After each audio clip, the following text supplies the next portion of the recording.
Hello, you wonderful people, and welcome to another episode of Not Too Comic Book. This week is a show where I talk about TV shows that are adaptations of comic books. For today's episode, I'm going to talk about Mob Psycho 100 Season 1, Episode 9. A lot of really interesting things went down in this episode, so let's break it down. So we're picking up in the aftermath of last episode. We learned a lot more, even more about the Claw organization. This particular division is the 7th division, and I noticed Home Dude. It's funny because I brought up Home Dude with the sword. His name's like Sakura or Sakurai, something like that. He has a scar, and I made a point of maybe Taruki gave him the scar, but maybe if he didn't, even if he didn't, like, the scar must have significance. It does. It wasn't Taruki who gave it to him. It was their boss. The boss of the 7th division is the one who did it. Like, anyone who went up against him and got a scar, he recognized their power and gave them higher echelon positions in his division. I didn't even pay attention. Like, it didn't even register. Like, the entire time I kept talking about Sword Dude with the scar, but I didn't even think about what's the dude's name, Koyama, the dude that was wearing the purple jacket last episode with the piercing. I didn't even think about the fact it's like, oh, it should have clicked in my head immediately, but I guess it just didn't register in my head. I paid attention to Sword Dude having the scar, but it's like, yeah, purple jacket dude Koyama had one as well. It just didn't register. But yeah, each and every one of them has a scar. They had a meeting and they were saying, like, right, 7 of the 11 are here. Obviously, one of those was Torada. I don't know if that also counted their boss. So if it does, that means there's at least 2 members that were unaccounted for. If it doesn't count their boss, that's 3. So, and in fact, their boss is, like I was saying last episode, because I saw the preview for this episode, their boss is the person that's in, like, that pseudo gas mask. I wonder, is it going to be a reveal on who they are? Is it going to be, like, someone we know? Probably not. I would assume not. But I'm wondering what that... I mean, maybe that whole getup has something to do with their power. But usually, like, if you're wearing a mask or something, it's usually like you're hiding your identity for a reason. But to be fair, I mean, look at Koyama. He was wearing the hood and kept his face hidden in the shadows. That was just like an aesthetic choice, sure. But...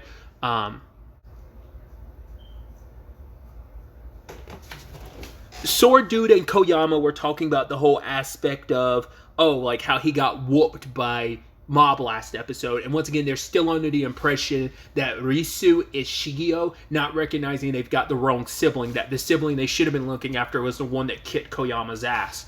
But he's still trying to be like, yo, that's only because I wasn't taking it seriously. The kid caught me off guard. So it's like, we don't want the boss to know that you lost. But it's like the worst person to know that is Torada, and he knows now. So at first he's pretending like, yo, we're going to go meet up with this kid and kidnap him, but really we're going to kill him because it's like, he recognizes like, yeah, Koyama might be on his BS, but he is strong, and if this kid way outclasses him, that could be a problem because this kid could get brought into the organization and then he could end up having a higher position than me. Can't have that happening with some runt middle schooler getting a higher position than me. Nah, I'm not, because I don't know if he's worried that will box him out. Like maybe there's only supposed to be a set number of them, so if Mob ended up joining, it would knock him off the pedestal where he is. Maybe amongst the group, he's the weakest of the scars. Maybe that's what he's kind of worried about.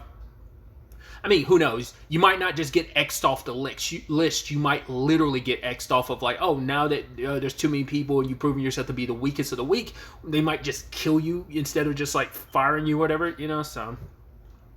Either way, he went to go deal with Mob, and immediately him and his guys got washed. And I love we just cut back to them torturing him. And I love Mob being like, oh, maybe we should calm down. Maybe we should let him catch his breath and take a sip of water, which Taruki's like, that's actually, you actually don't know how messed up that is for you to say that under these circumstances, because you are literally like waterboarding him basically.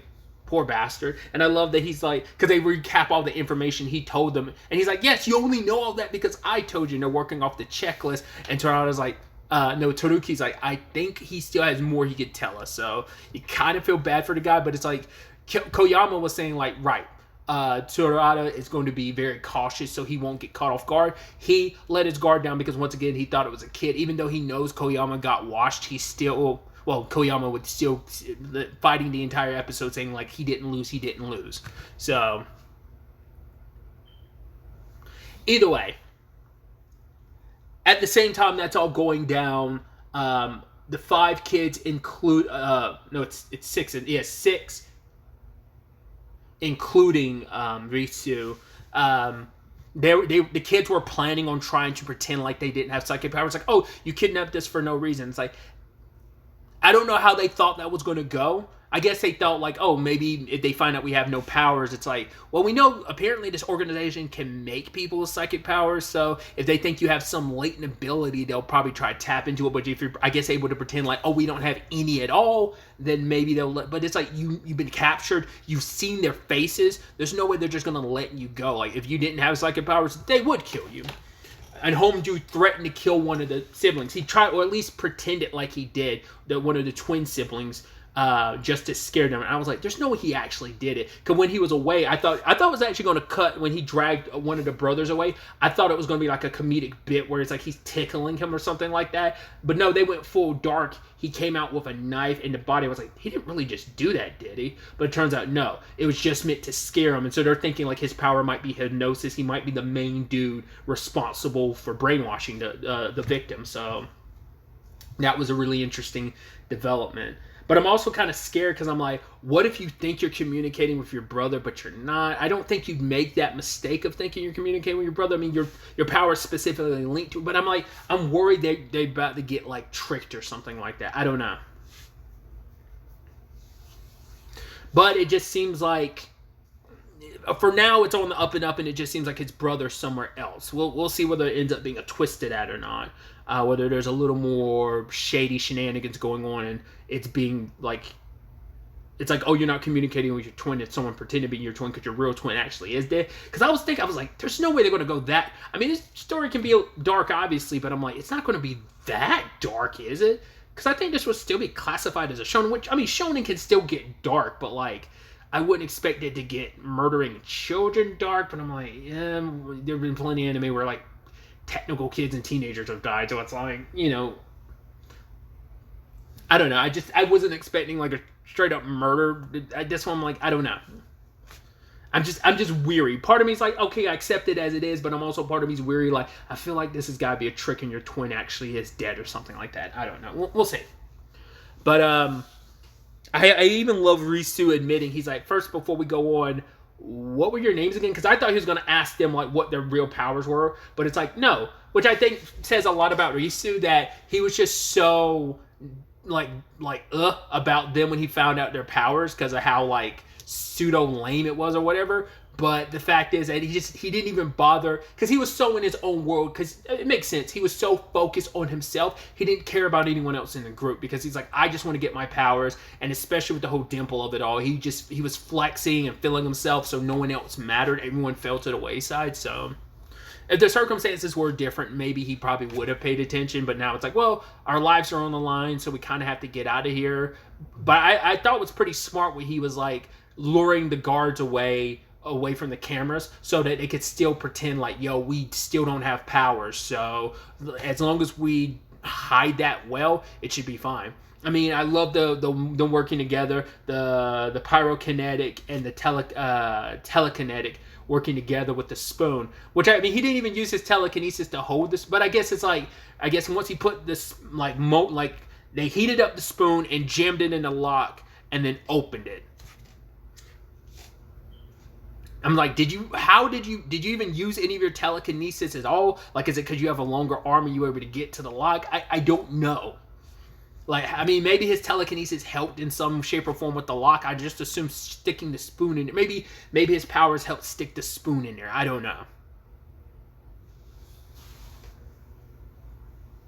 The one with clairvoyance, like, they set up that little moment where he's like, okay, can I count on you? And she starts blushing like, I'll do my best. And I'm like, is that going to be a thing, or is that just kind of like a little moment of like a, you know, little flirty like moment in her eyes of like, oh my God, he's so cool right now, or will that actually turn into something in the future? You never know with stuff like that. That could just be like a little like moment right there. But even the other two were kind of like, oh, that's lame, because I don't know if it's like a, oh my gosh, she's so captivated by him, and it's like, what are we, chopped liver, or is it a thing of they're just like, oh God, like, nothing we did impressed you, but him just say, oh, he's going to rely on you, that's enough to like make you swoon. I don't know.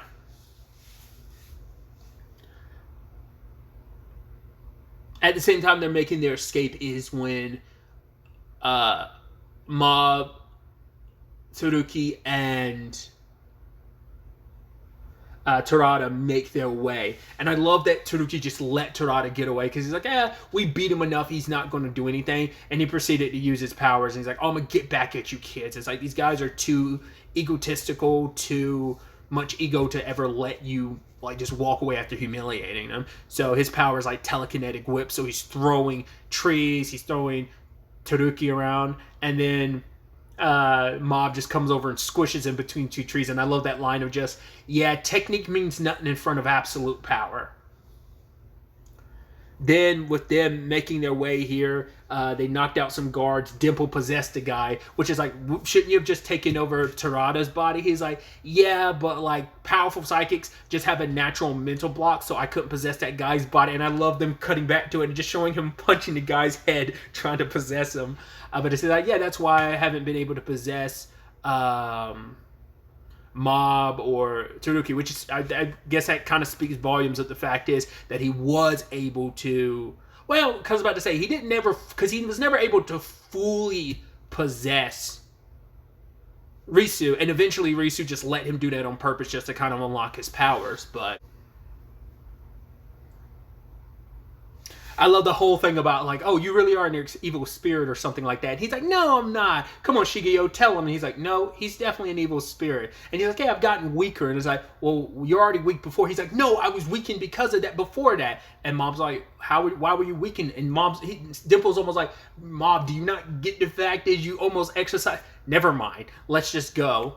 And ultimately, they run into Koyama, which I was like, I thought was, okay, so we're going to set up round 2, and the next episode is going to be the conclusion to it. Nope. Mob immediately was like, we don't have time for this. And just like ping-ponged him all over the place. Stopped him in his tracks, ping-ponged him all over his place. And it's like, holy crap. Because it's so interesting, because Tsuruki was making a whole point of, oh my god, like, Mob is so, like, weird. Like, he's throwing me off because he's so calm under these circumstances despite this being a tense situation. Is like, well, in his fight with Mob, we as the audience learn what Mob does, that he bottles everything up, but Tsuruki doesn't know that. So for him, he doesn't recognize like, Mob is the way he is on purpose because it's the way to keep his powers and himself in check. So but like Mob, it's so interesting because that means like when Mob fought him last episode, he must have still not been going 100%.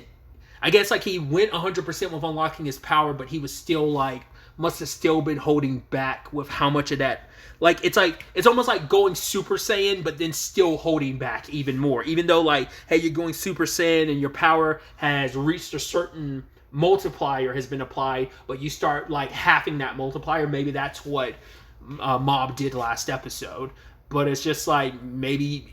So it's like how much of his power... Because I made this point last episode of, Mob must...